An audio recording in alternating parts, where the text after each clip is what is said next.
excited about the semifinal game? What do you remember from last year's tournament as you got into the elimination, one and done kind of? The one-game series. Yeah, I remember them all being like really close games. I think we didn't start very fast last year. Every time I think we were battling the scoreboard, but I think we found a way to come back.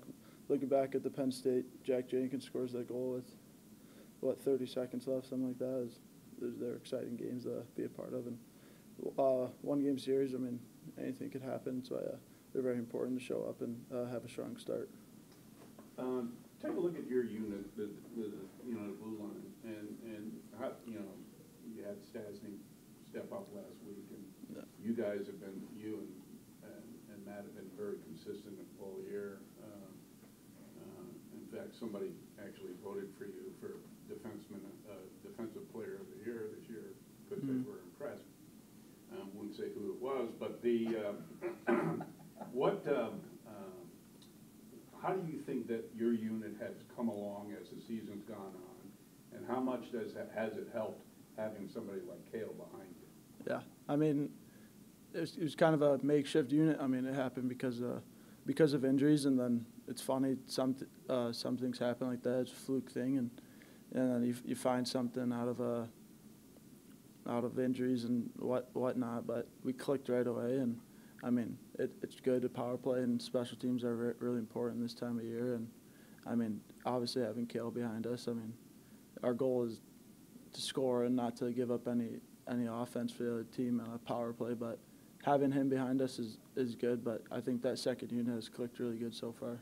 Yeah, and again, like I said, the people that you lost defensively, yeah, that the young guys have stepped in and picked up the slack as the season has gone along. Yeah, I mean, that's important. I mean, it's kind of a next man up mentality, and I mean, that's why practice is so important, because as a young guy, you never know when your opportunity is going to come, and it could happen like Stasny last weekend. Bobby gets hurt, and Stasny has to step in right away, and that's the next man up mentality, and he did a great job. But that's part of hockey. Injuries happen, and so everyone has to be ready to step up when the time called.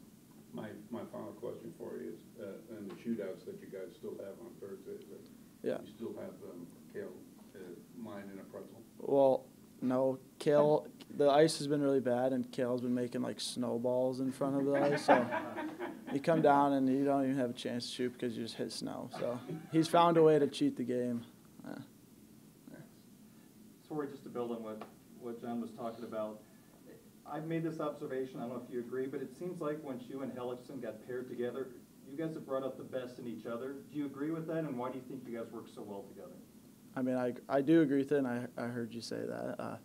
So thank you, I guess. I was watching clips, I heard you say that. You have an earpiece or something? But yeah, I would agree with that. I mean, once we got put together, I mean, we're good friends off the ice, and I think that's an important aspect. But number one, we communicate with each other, whether we're liking stuff or not liking stuff. And I mean, it's pretty easy to play with him, especially this time of year when we've been together for quite a while now. And I mean, we build off of each other, and we're always communicating, letting each other like good job or what was open. So I mean, I think that is pretty important right now. And what did you like about Stasny's game last weekend once he made that move to play with Peak? Why did they work so well together? I mean, you watch him play. He's a game breaker. He's a difference maker.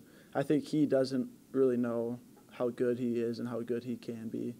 I mean, you see him skating around. He could take over games like nothing. It looks so easy for him, but I think him coming in, I think it's just all of his confidence. He's starting to really build up his confidence. And playing with Peaker, it's obviously easy. He's an old veteran guy on the team, and Spencer looks up to him. So I mean, you put them together, and you had a good duo.